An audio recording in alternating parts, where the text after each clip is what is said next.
Okay, so good morning. Today's daf is daf nun tet of Sanhedrin 59. We are talking about the rules that apply to non-Jews. As we mentioned over the last few days, that notwithstanding the fact that obviously Judaism has what to say about how Jews are supposed to behave, it also says something about how non-Jews are supposed to behave.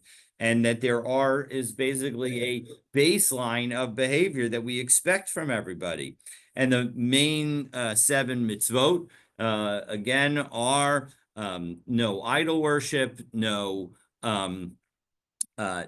sexual transgressions, no murder, and then we don't have a limb from a live animal. We don't curse God. We don't steal, and we make sure that we have a judicial system and we have just laws, and that we don't pervert justice. So those are the seven laws that apply to everybody. Obviously, especially the last one is much more broader than one law, but all of them could be understood to have multiple components to it.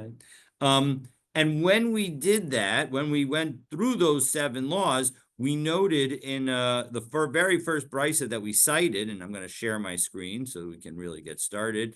One of the very first brisas, we noted that there are additional laws that apply.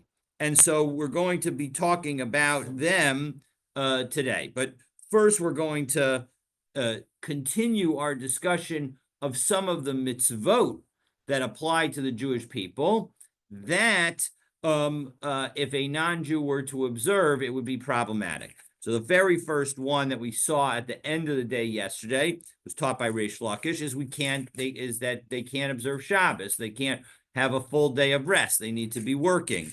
And so the second one, as we begin at the very end of the second line on Nun Tet Amud Aleph, V'amar Rabbi Yochanan, Obed Kochavim she'osik b'Torah chayav misa. If a non-Jew learns Torah and engages and works in Torah, so then he is subject to the death penalty. Shneamar Torah tziva lanu Moshe morasha. That God, that Moshe commanded us the Torah as an inheritance. Lanu morasha. For us, it's an inheritance. V'lo lahem, and not for them. V'lichshva gabi sheva mitzvahs. So why isn't this counted among the seven mitzvos? Meaning nobody said that this was one of the seven. So so as a result, why don't we count that? So manda amar morasha. So there are two ways that one can read that the word morasha in that verse, and there's a debate whether it should be understood as morasha, the way we read it, as an inheritance, or me'orasa, that it reflects some kind of betrothal, an erison, between God and the Jewish people. And so if you read it as morasha, as an inheritance, migzal kagazala, well, then they've stolen from us because it is our inheritance and they're stealing it. Manda amar ma'orasa, and if you say, oh, it's actually a betrothal, so dino kinara ma'orasa de biskila, well, then it's as if they are taking away our betrothed. And if anyone takes away a betrothed, that's subject to stoning. So as a result, we're going to, again, either, primarily based on it being an illegal sexual relation. So we have these two different approaches. Well, Meisvei, Hayu Rebbe Meir Omer, you are telling me that the non-Jews not allowed to learn Torah, but Rebbe Meir taught the following in a brisa: Minayin she'afilo oved kochavim va'osek b'Torah shehu kechohen gadol.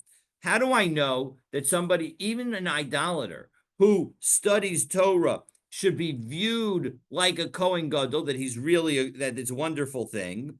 Shneamar asher ya'aseh osam ha'adam v'chai bahem, because the Torah says that a person, ha'adam, should observe the mitzvot and live by them. So Kohanim, Leviyim, Yisraelim, lo nemar. It doesn't say a Jew. It says ha'adam, a person. That Ella ha'adam.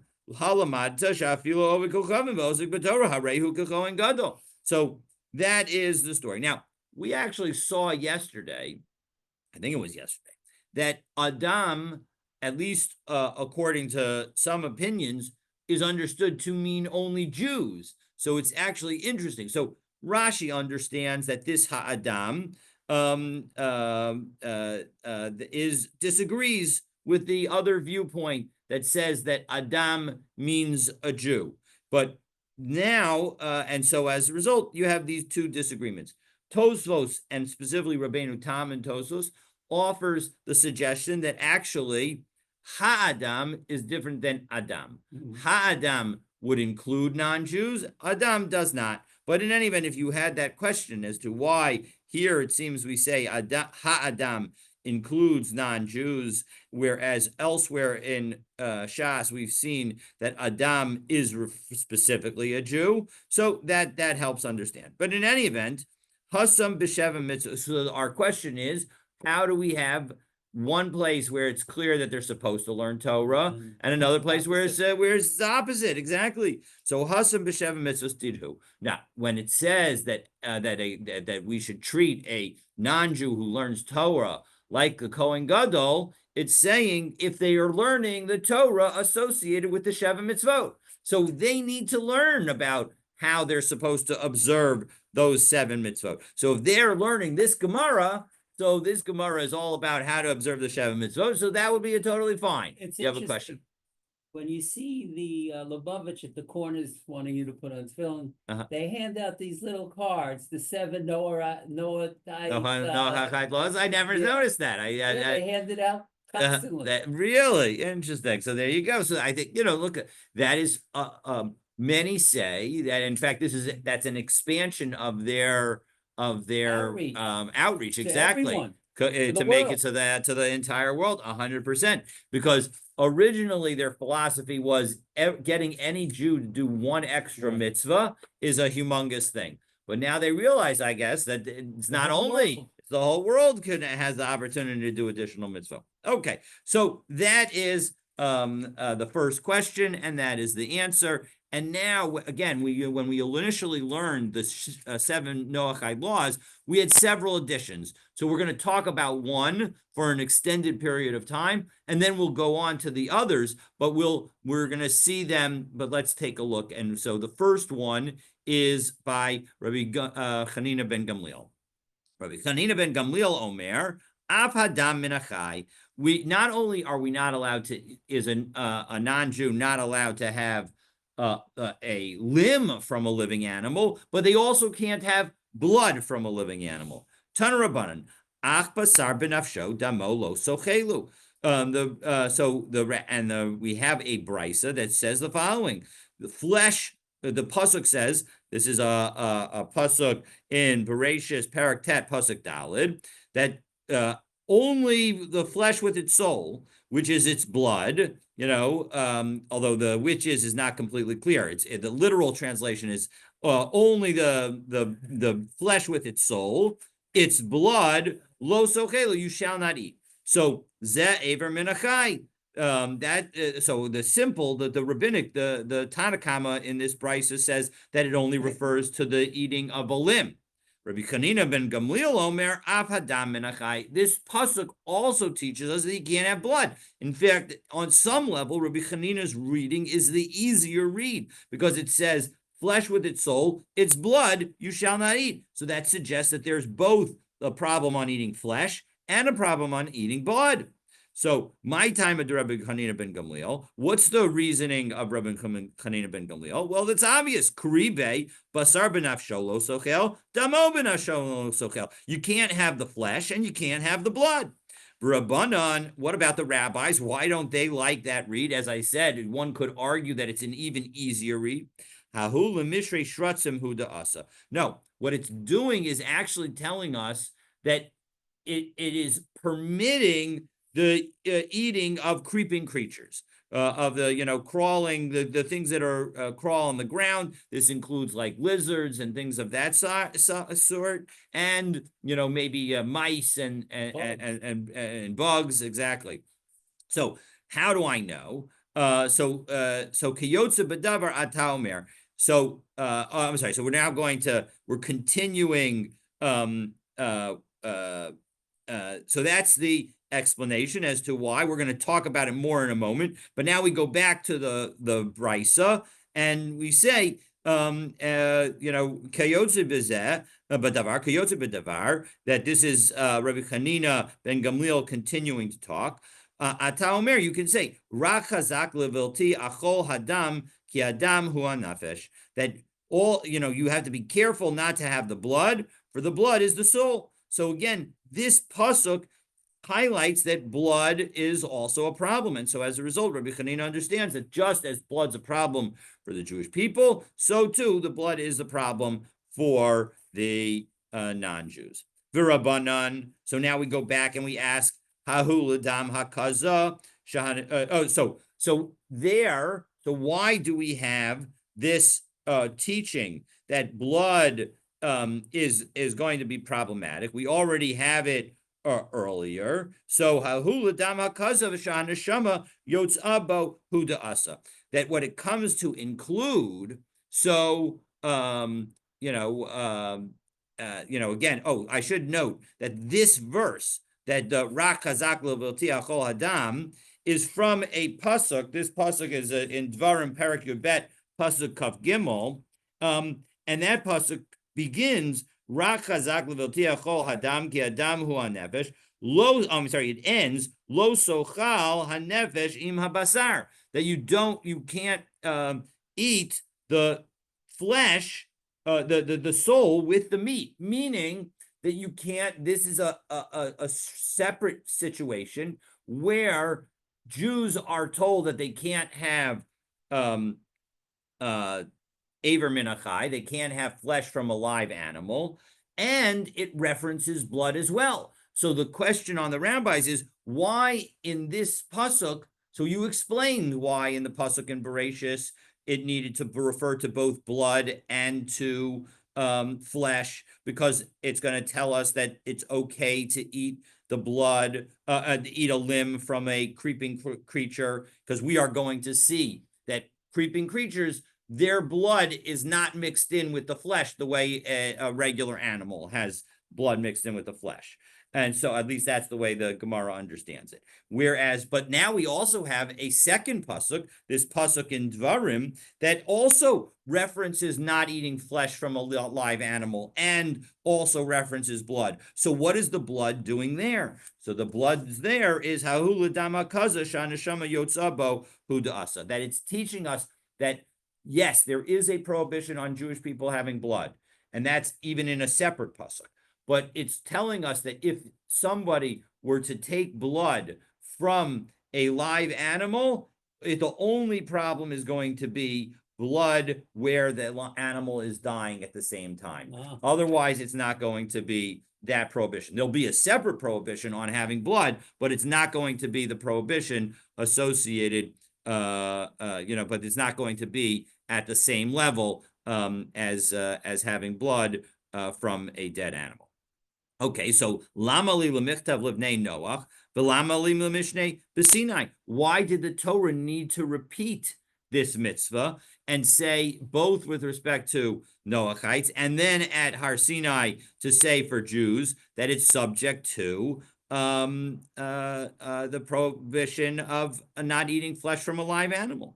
To the Rabbi Yossi b'Rabbi Chanina. It's all like Rabbi Yossi, son of Rabbi Chanina. Da'am Rabbi Yossi b'Rabbi Chanina. Kol mitzvah shenamra livnei Noach v'nishnas b'Sinai lazev lazen nemra.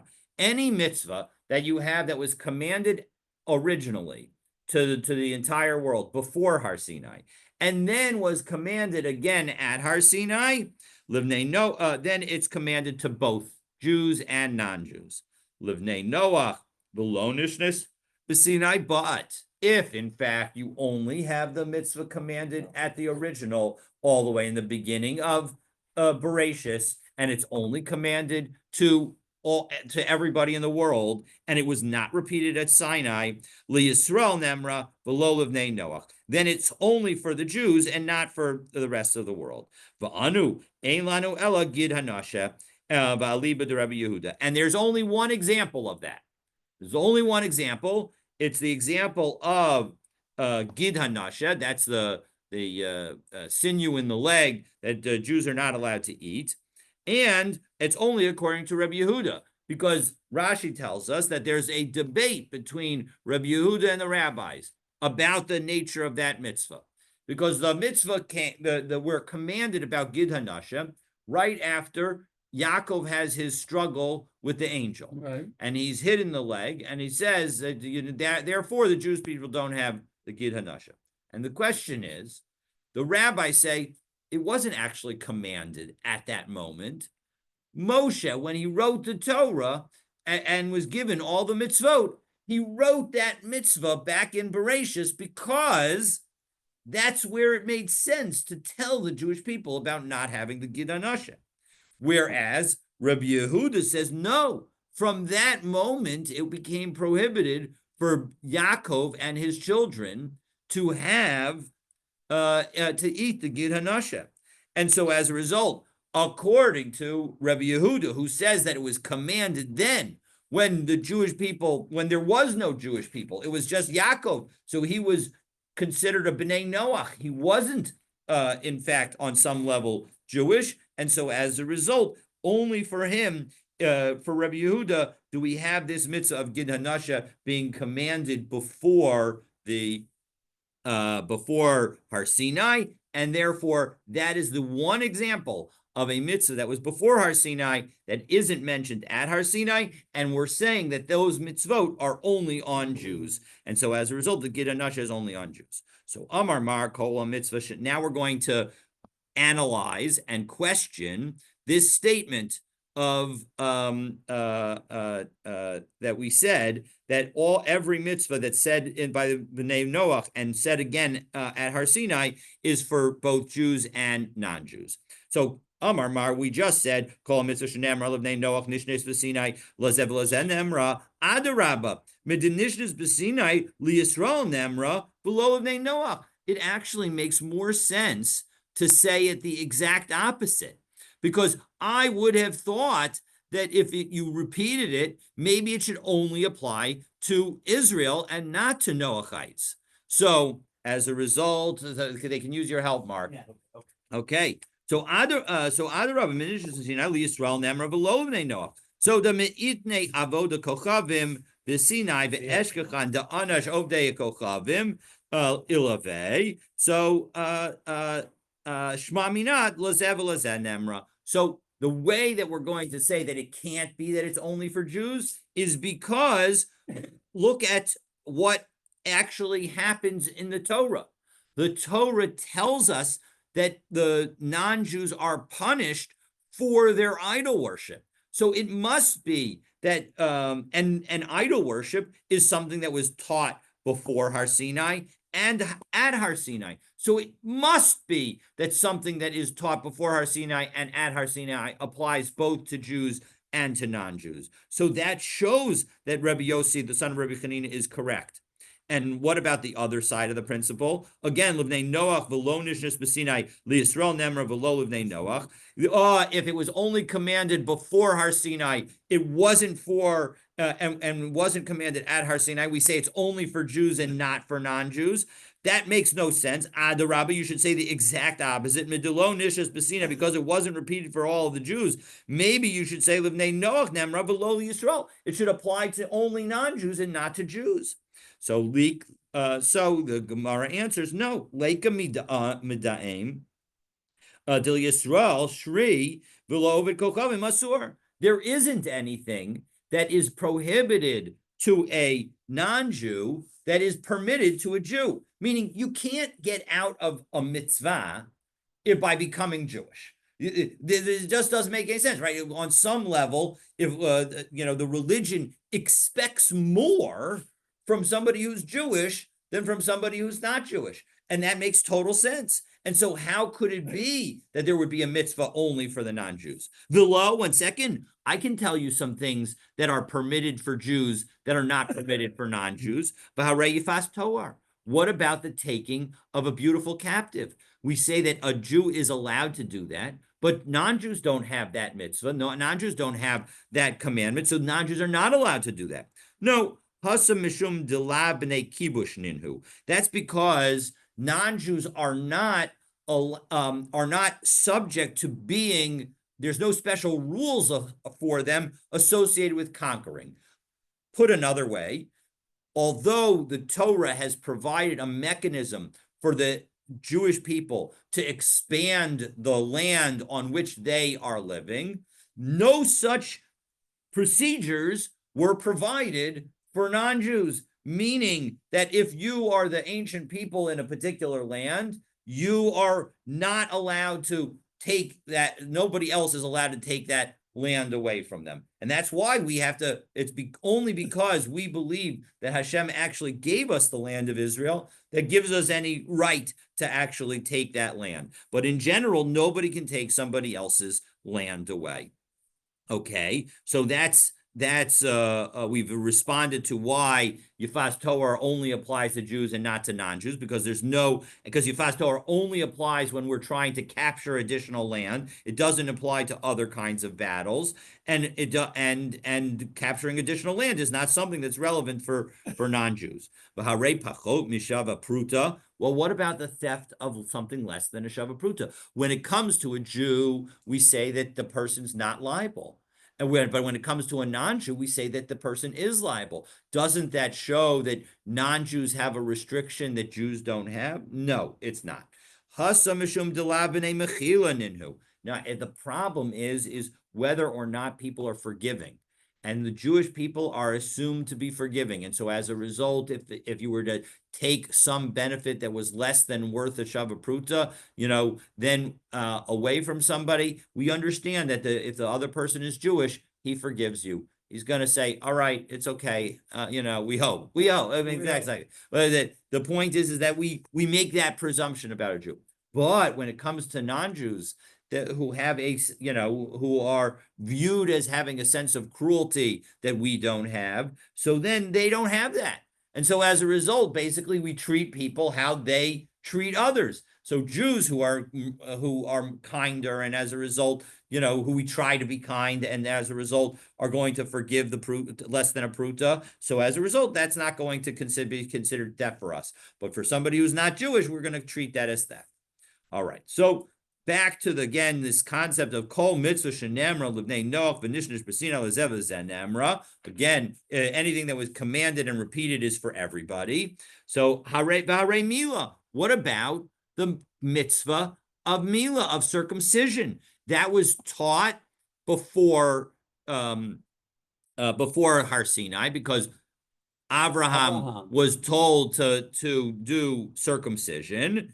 Diksiv ata es brisi tishmor. You're going to keep my covenant. This is Bereshis Perek Yud Zayin Pasuk Tet. Vinicius B'Sinai, and then it's repeated at Har Sinai. Uvayom Hashmini Yimol. You're gonna have the birth. You on the 8th day. You have circumcision. LeYisrael Nemra V'lo Livnei Noach. But yet we say it was only for Jews and not for Noachites. So how can that be? No, Hahula Mishrei Shabbos Hudasa. When it was repeated, it was coming to teach us a specific additional law. And specifically, it says, Uvayom Hashmini Yomol, that on that 8th day, even if that 8th day is Shabbos, you do Mila. Right. And even though a Mila involves an act that is causing somebody to bleed, that is 100% prohibited, and would cause somebody to potentially get the death penalty if they were to do it on Shabbos with warning, etc. And yet we say that you can do it for the baby, exactly. And so the only reason that we can say that they could do it is because of this pasuk. And so we need this pasuk. So this pasuk is not truly a repetition. It is just adding an additional law. So as a result, that's why it says it's Bayom on that day, even on Shabbos. So that was mitzvah number 1 that we said, well, it was repeated, so maybe it applies to everybody. Not that I remember. What happens if you're going to have the bris on Shabbos? How do people travel? It's a good question. So they have to, you're They have absolutely to right. make- They they have have to to be make travel, they have to make arrangements and be there before. already. Gotcha. Yeah, beforehand. Yes, Gotcha. absolutely.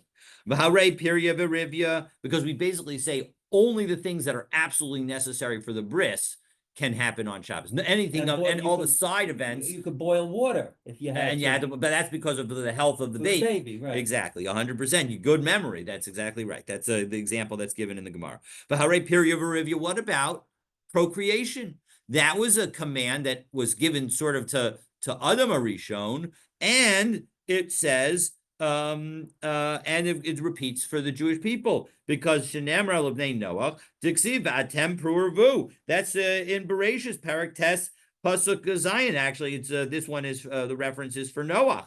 Benishnas B'Sinai, and it was said again at Har Sinai. Lechem or lahem shuvu lachem ohalechem. Go return to your tents, which was said to the Jewish people after Har Sinai, because during the 3 days leading up to Har Sinai, they were not allowed to have relations. That is this pasuk. This pasuk is referring to is in Dvarim Parak Hey pasuk of Zion. But I'll note that this week's parsha is Parshas Yisro, which is where the 10 Commandments are, and so as a result, we can call this a semi Daf Yomi coincidence. Yisrael Nemra v'lo l'bnei Noach, and yet Pru'eravu is a command just for Jews and not for Bnei Noach. So ahulachol davar shebeminyan tzorach minyan achar lahatziro tehuda asa. So Rashi explains, what is this davar shebeminyan?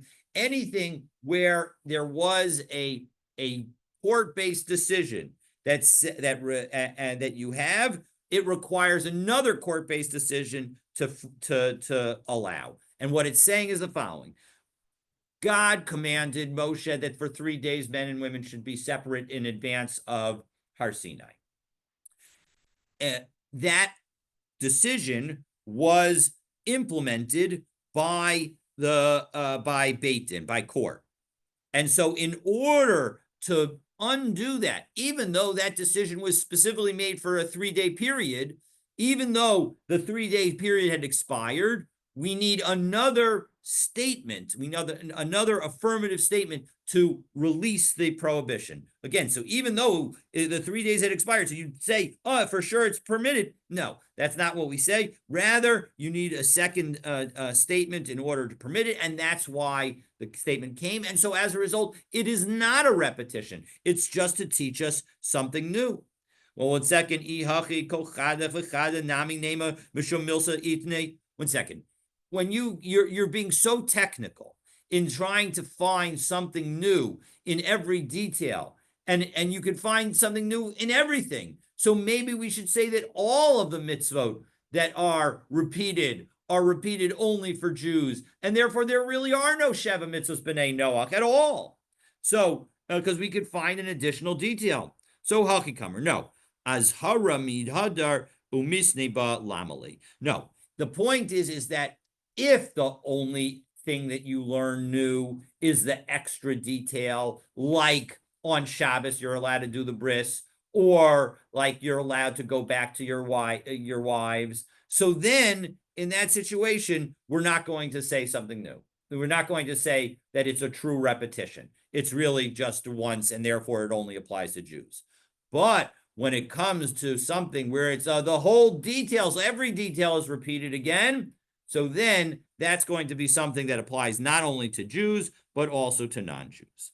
So 1 second, though, you said earlier that there was only one example of something that was commanded before Har Sinai and not mentioned again, and that was Gid Hanasha. But now we have 2 more possibilities. Ve'ein lanu ela Gid Hanasha bilvad. You told me that we only had Gid Hanasha, va'alibu de Rebbe Yehuda, and only according to Rebbe Yehuda. Hanami lo itne. But what about these 2? You could have mentioned bris, and you could have mentioned pru'ervu, because in the end we say that those only apply to Jews, and it's because they were only commanded at the very beginning and not repeated later. No, so hani itne l'shom milsa ba'alma, halo itne klal. Now the question is, the example that we're trying to give is a paradigmatic example, an example where it doesn't even repeat any aspect of it later. And so that's the Gid Hanash. But in truth, there are now 3 examples of situations where something was commanded before Har Sinai and was never really commanded again at Har Sinai, and those are Gid Hanasha, Purvu, and circumcision and Brit Milah. So so now actually we go all the way back. So we've had a little bit of an aside, but the question that we're now going to answer with a second possible answer is, why aren't B'nai Noach subject to the prohibition of circumcision? You could also say that the reason that they're not subject to circumcision mitzvah is Mila Me'ikara Avraham, who deka mizaher le Rachmana. It was only Avraham. It wasn't intended for everybody, even at that moment. Because it says, V'ata, you, Abraham, esprisi tishmor, ata b'zaracha acharecha l'dorosam, you and your offspring, V'ata zarecha, in ishakrina, lo, you and your offspring, yes, you're subject to the obligation to do bris milah, but everybody else is not. So Elamiata b'nei Yishmael l'chayvo. Well, 1 second. What about the children of Yishmael? So Kivi Yitzchak Yikra l'chazara. No, that's because only Yitzchak is going to be called Zara, your offspring. And so as a result, that's what the Torah says. This is Pasuk Yibet, Parakaf Aleph. And so as a result, only through Yitzchak, only Yitzchak's descendants are going to be subject to Brit Milah. But 1 second, Yitzchak had 2 descendants, 2 children. B'nai Esav l'chayvo. Well, now what about Esav? Shouldn't he be chayiv? So again, if you read that pasuk that we just cited, Ki b'Yitzchak yikarei l'chazara, b'Yitzchak, it says, in Yitzchak, v'lo kol Yitzchak. So only some of Yitzchak. So specifically, it's the B'nai Yisrael. So Maskiv la Rav Oshia. 1 second, are you telling me that the children that Keturah had, because after Sarah dies, the Torah tells us that Abraham took Keturah, and had children with her and sent them all away because he didn't want anybody else to inherit with Yitzchak. Are you telling me that those boys were not circumcised? That can't be. Rashi just cannot. Rashi says, Otan Shisha Shenoldu LaAvram Heinatzman Lo L'chayvo V'nei Mahasha Delo Mal Avram Kol Banav, and you're going to tell me that Avram didn't circumcise all his children, Shahayu Lo B'chayev, that he had in his lifetime? That can't be. The Rashi can't fathom it, and that Rashi is telling us that the Gemara can't fathom it. So Ha'amar Rabbi Yossi Baruch Avin v'Isei Rabbi Yossi Bar Chanina. So how do we explain it? It was either Rabbi Yossi Bar Avin or Rabbi Yossi Bar Chanina who said, "Et briti hefar," that my covenant has broken. Now this pasuk, 1 second, let me scroll a little bit. This pasuk is the Perek Yud Zayin pasuk Yudalid, which isn't necessary in this pasuk. The pasuk says, "Va'aral zachar asher lo yimol es basar arlato v'nikorsa nefesh hahi mi'ameha." Right. So the first part, that's the first part of the pasuk, which means that the one who's uncircumcised, the male who does not circumcise his foreskin, so that person will be cut off from his nation. So Esbrisi, hey, fair. He is breaking my covenant, but the breaking of my covenant doesn't really teach us anything in that phrase. So what is that teaching us? It's teaching us that the covenant gets broken l'rabos b'nei Keturah, that the children of Keturah were circumcised, but their children aren't circumcised. So it's only Abraham, all of his children are going to get circumcised, but not the next generation. Amar Rav Yehuda, Amar Rav.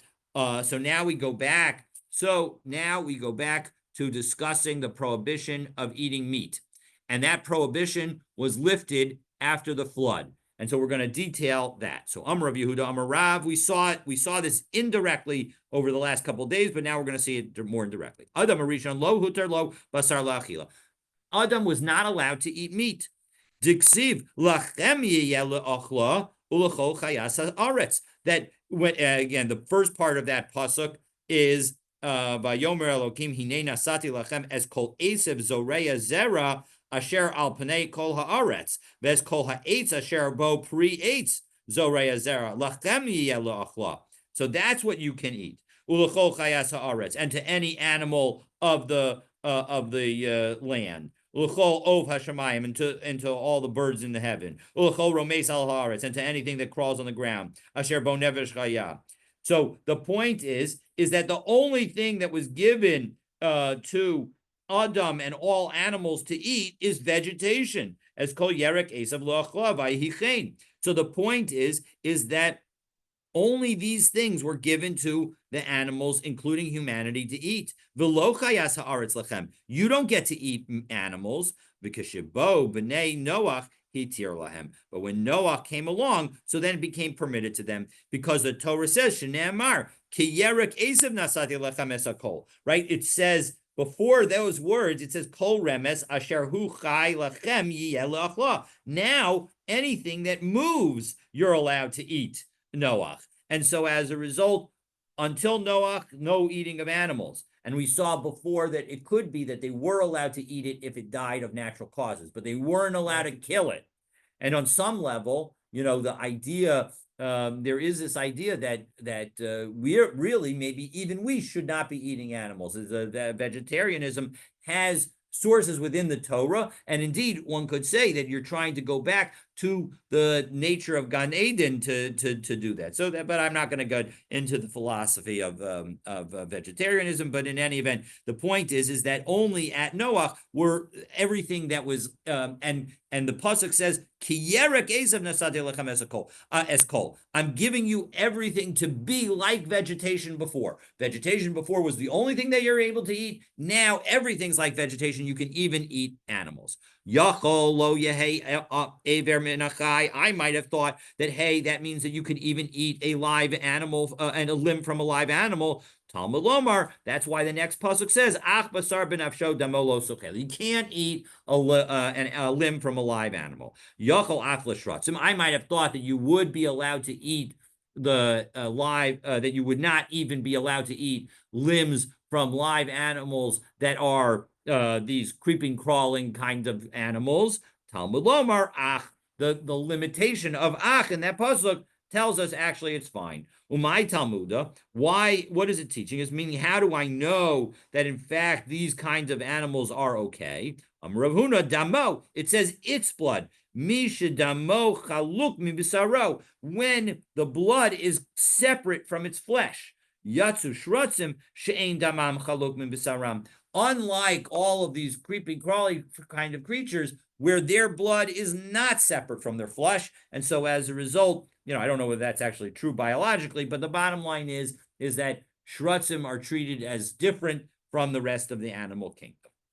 Okay, so Meisvei. So now we're going to have a series of 4 questions. And these 4 questions are going to ask about Adam's prohibition about eating meat. Because we've said that Adam was not allowed to eat meat, and we're going to give 4 examples that certainly look like Adam was allowed to eat meat. So let's go through them. Meisvei, uradu b'degas hayam, that when in the very beginning of Bereshis, in Perek Aleph Pasuk Kavchet, Adam is told that he's going to rule over the fish of the sea. My lav lachila, doesn't that mean that he can eat them? What kind of ruling is there other than eating?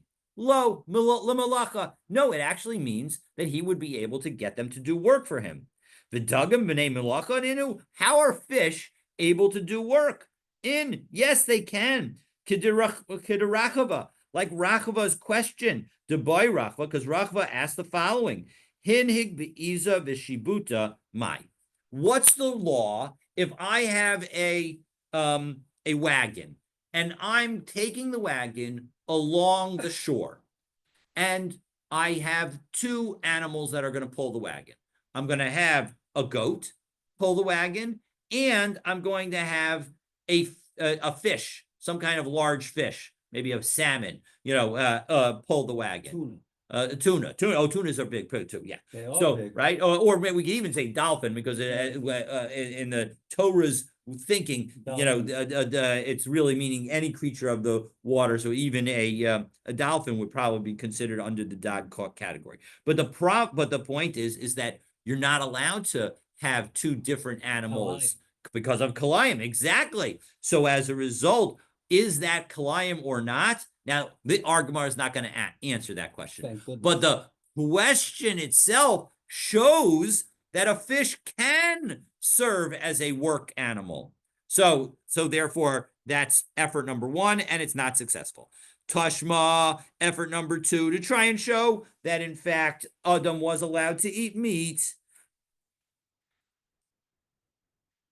Okay, so, Uva Ov Hashemayim, the continuation of that pasuk says that he's going to have control over the birds in heaven. My lav la'achila, doesn't that mean for eating? So guess what? Lo l'malacha, it means for work. For ovos b'nei malacha ninu, are you telling me that birds are capable of work? Yeah, sure. I'm telling you that. Kedebai Rabba bar Avhuna. Listen to the question that Rabba bar Avhuna asked. Now, the first question was about kalayim. The next question is about muzzling your animal. There are certain times you're not allowed to muzzle your animal when it's doing work.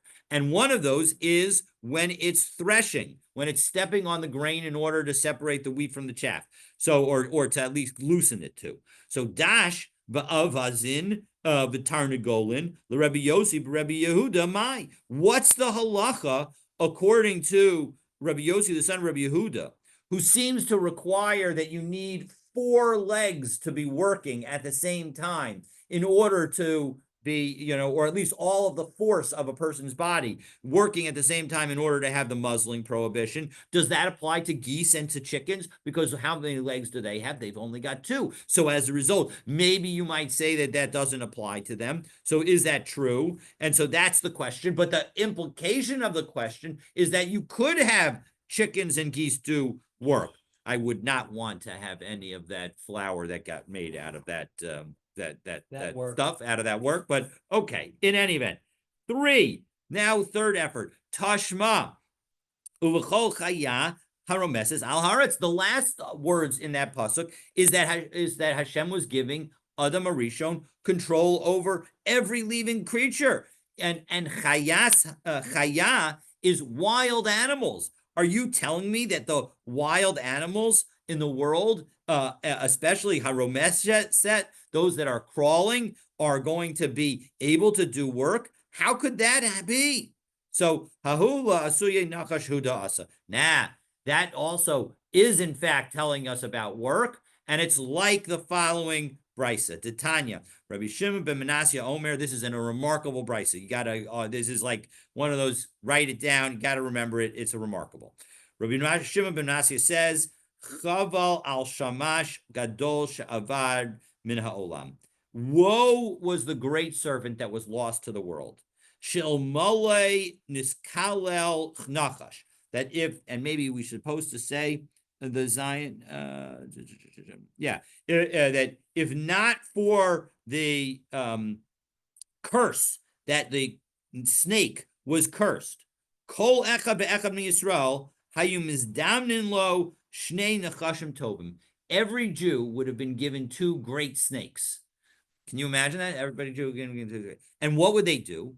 Echad mishagro l'tzafon be'echad mishagro l'darim. You would have sent one snake up north and one snake down south. And what would the snakes be doing? Lahavilo sandalabonim tovim, to get good gems, va'avanim tovot, and precious stones, umar galiot, and pearls. So we would have had, everybody would have had their personal fortunes that would have been able to be gotten by these snakes. You wouldn't have had to do any work. You would have all happened automatically. Velo owed. Not only that, but then when you needed, once you had the wealth that you needed, those snakes would have been able to be helpful, because elashim mafshilin ritzua tachas navo. You could have tied a bag or something underneath, a strap underneath its tail.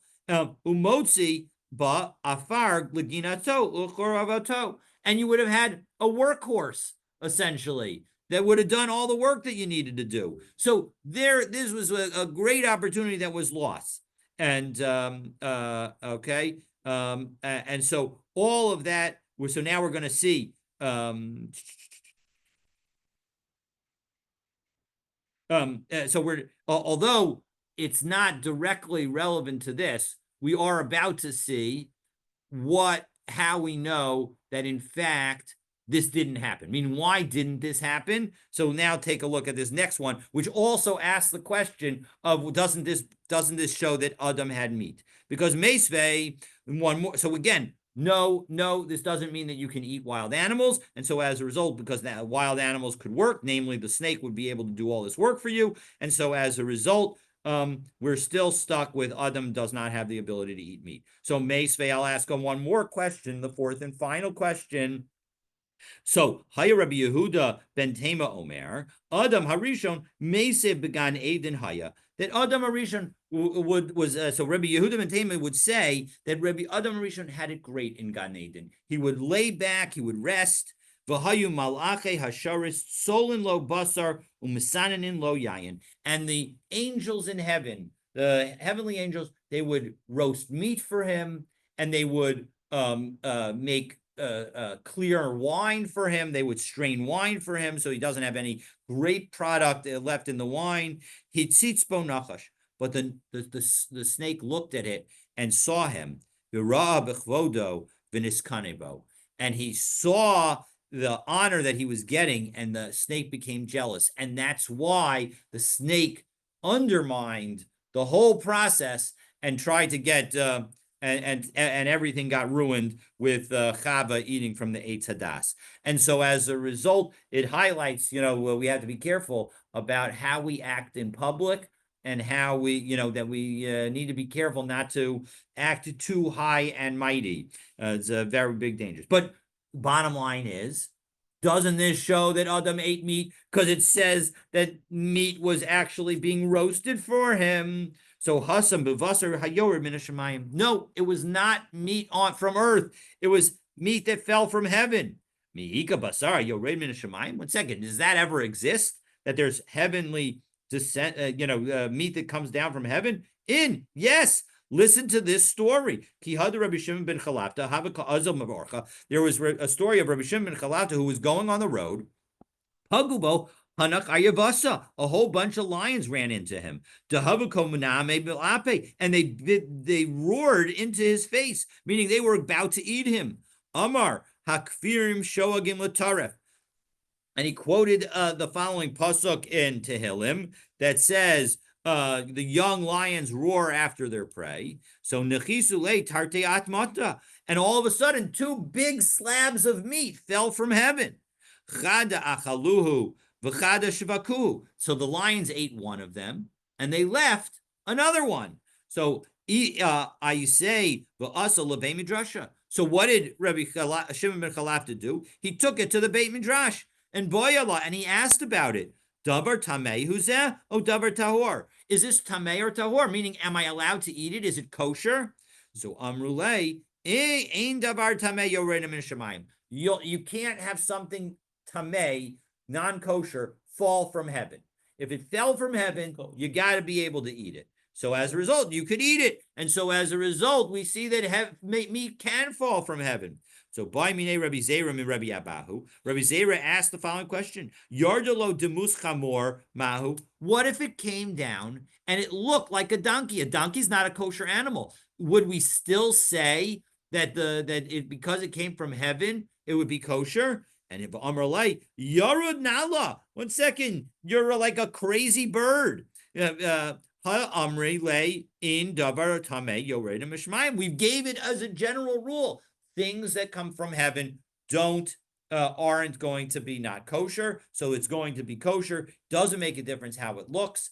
That's going to be kosher. So in Mirza Hashem ad Mea Be'esrim, when we get to heaven and Hashem gives us anything, we don't need to look at the hashgacha, because everything that comes from heaven is kosher. So the next topic is sorcery. But as that too was one of the additional prohibitions that some said applied to non-Jews. But for that discussion, stay tuned to tomorrow's daf. I wish you all a Did, Shabbat. didn't the Slav fall from heaven when God and the Jews were in Egypt, right? And The they had Slav, left Egypt and it's an excellent question.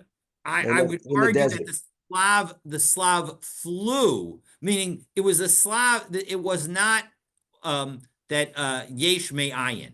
It was not sort of like something coming from nothing. The Slav flew to the Jewish people and then fell to the ground, and the Jewish people were allowed to eat it. Some people actually say, I think that that they shechted it, meaning because it's not clear. It's they were subject to the laws of what maybe they were subject to the laws of well, actually the second Slav situation, they were certainly subject to the laws of shechita. So they had to shech them. But the bottom line is that the simplest answer is that the birds flew there, and that wasn't an example of meat from heaven. But you ask a great question, because they could have, and of course, if they had answered that, it would answer the question of why don't you need to shecht it? Because the answer would be, well, it came from heaven. So be it. So as a result, you wouldn't need to shecht it. So, but you ask a great question that, I did not see anybody who says anything about it, but if I do, I'll certainly let everybody know. Have a How do we have, well, what, I'm a little puzzled. How is blood separate from the body of the animal? We talked about earlier, right? And we Well, said, in at least mammals, it's an easy, they goes through veins and arteries. And so as a result, that was what makes it look, at least from a historical perspective, as if it's different and separate from the flesh. And so as a result, it's animals that have that kind of system. Now, it's not a perfect answer, because my understanding is that mice are considered shrutzim, and mice, I think, are mammals. And so as a result, mice? mice, Mm. I presume mice have a circulatory system, with blood, etc. So it's not a perfect answer, but that's the way I'm understanding what the Gemara is saying. So the point is that when does the prohibition of Aver Min Achai apply? It applies when you have a circulatory system of blood. But again, I don't know whether that is so clearly separate, meaning we see even in our own arms and hands, etc., the veins that take the blood throughout our body. And so for animals where that system is more clearly distinct, so then Aver Min Achai applies. But when it doesn't, when it's not distinct, then it doesn't apply. That is the way that Rav Huna was explaining the distinction of why this distinction exists between creeping, crawling creatures, where you're allowed to eat a limb from the live animal, where a non-Jew is allowed to eat a limb from a non-live animal, so just be clear, and other creatures where it's not. So the Aver Min Achai is eating what? The blood, or is eating just separating and eating the blood, or is So separating and then so just that's the eating the machlokas that basar? we saw. But let's stick with the simple. It's Aver Min Achai, means you chop off a limb and you eat it while the animal's still alive. So right. So the point is that only applies to animals like a horse, a donkey, a cow, etc. It doesn't apply to alligators and mice and probably chickens. I don't know about chickens, but so it doesn't apply to the creepy crawly creatures, because those are different. So, and so similarly, go ahead. what is the chai part? The blood or the flesh? So it's the that's a good question. I'm not the chai part is the fact that the animal is still alive. So I'm not sure what you mean. The point is that there are two references in Bereshis Perek Tet Pasuk Daled. It says, both the flesh with its soul and its blood you shall not eat. So the question is, Is it an and its blood, or is it the flesh with its soul which includes its blood? Or the soul is the blood. That's part of the machlokus of how we understand that verse of what the nature of blood is. Is the blood being referred to as the soul, and that's why you can't eat the flesh with the blood, because the soul is still there, because the blood is still flowing in the rest of the animal? Or is it no? Those are two different things. You can't have the flesh with the soul, and you can't have the blood with the soul. That was the machlokus that we began today with. So, what I'm asking is if they are considered separate, these animals that we consider Abram and Achai, if the blood so yes, component, the the blood is vascular considered system separate is separate from the from basar the flesh. itself. Correct. So is it, for instance, I mean, which part is considered the high part? If we can separate the blood, then now we just left with the basar. Is No, I that still think considered that's still going to be Abram prohibited. Menachai, eating this the I basar? think that's still going to be Aver Minachai. Yes, I think that's still going to Be Aver Minachai. I'm not 100% sure, but that would be my sense. Is that no? The point is that the chai is, of course, the rest of the animal that's still alive, or at least alive at the moment that you cut the limb off. That's the chai. But what's representative of the chai in the limb is the blood. But the blood, you can't, I guess there's a theoretical question, right? This is a Shylock question, right? You can have the pound of flesh, but you can't have any blood. So that, you're asking a very similar question, and the answer may be only theoretically. But my sense is that even if you could eliminate all the blood from the flesh of the limb that you cut off, it would still be Aver Minachai. Because isn't that part of the halacha hudak v'nimlach? If when we salt the meat, so to separate the blood from the meat, so we don't eat even if it's a kosher piece and so forth, they still separate the blood. So one is eating the meat, right, and not the blood from the meat. That's part of the kosher The process. koshering process, absolutely. So therefore, there in this case, if one were to cut the animal, cut off a living limb, and one were to separate that blood, would that then permit the eating of that meat? Would that not be considered Aver Menachai? No, I think it would still, certainly it's not kosher because it didn't go through shechita. Right. Okay. I But understand. in terms of the prohibition of Aver Minachai, again, I'm not 100% sure, but I would think that even if you took out all the blood, the point isn't that the point isn't what you're eating at this moment. The point is at the time that you took the limb off, it took with it living blood. And so as a result, that limb now becomes prohibited from an Aver Minachai perspective. That's the way I would read it, but it doesn't, but you're absolutely right. It's a good question. I'm sure that this is discussed somewhere, but I don't know the answer to it in detail, but I can give you my own personal sense. All right. All right. Wishing everybody a wonderful Shabbos. Looking forward to continuing our learning together.